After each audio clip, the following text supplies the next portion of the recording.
dongo mana ka michope kar kanyo mana ka wantiere tielo ni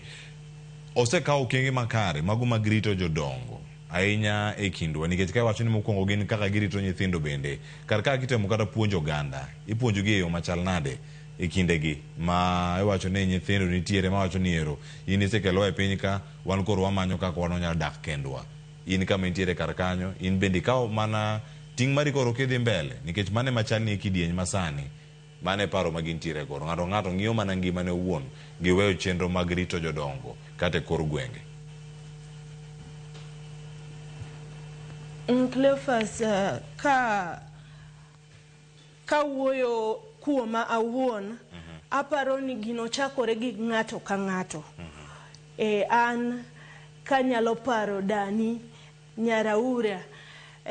dala mar Sango kacha, Nyaraura onyuolo nyithindo 9.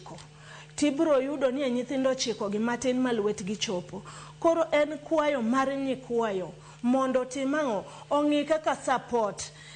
nyithindogi ka unyalo riworu to support joma chalo kamano endo. Aparo ni mano okang' achiel manyalo miyo wayud resruok mag jok ma dongo gi. Mar ariyo en ni kaka wantiere gi initiative miluongo ni Tuko Sawa initiative mano ma wa organize through chairperson Christabel. Tuko Sawa initiative ni en initiative mwaloso mar konyo jok ma iwinjo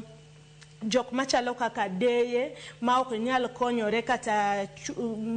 chuo liete ma ok nyal konyore kendgi iwinjo kaka jodongo wanyalo support gi matin mwayudo to chutho maendi is a call onego wan wawegi